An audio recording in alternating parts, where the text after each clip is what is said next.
Dobrodošli u naš novi video o istorijskim dešavanjima. Ovo je šogunski Japan u 2 minuta. Tradicionalno, različitim regionima Japana upravljali su lokalni vojni gospodari poznati kao daimyo. Oko 7. veka nove ere, ti daimyo bili su pod kontrolom cara. Car je stvorio titulu šoguna, čime je najmoćnijeg daimyo unapredio u vrhovnog komandanta carske vojske. Međutim, tokom narednih nekoliko vekova, šoguni su koristili nove samurajske vojske da postanu moćniji od samog cara. Kad god je Japan bio pod kontrolom šoguna, to se naziva šogunatom ili bakufom.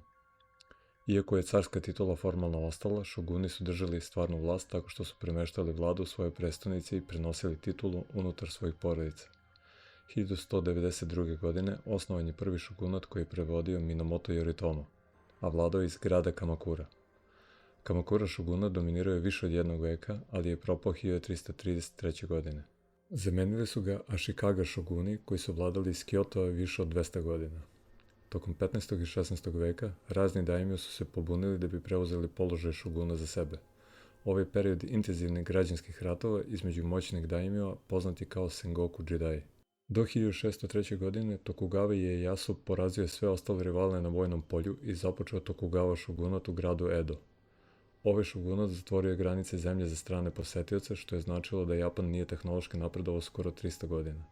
Međutim, 1854. godine, pod američkim pritiskom, nevoljni Tokugawa šogun bio je primoran da otvori Japan za stranu trgovinu i nove ideje.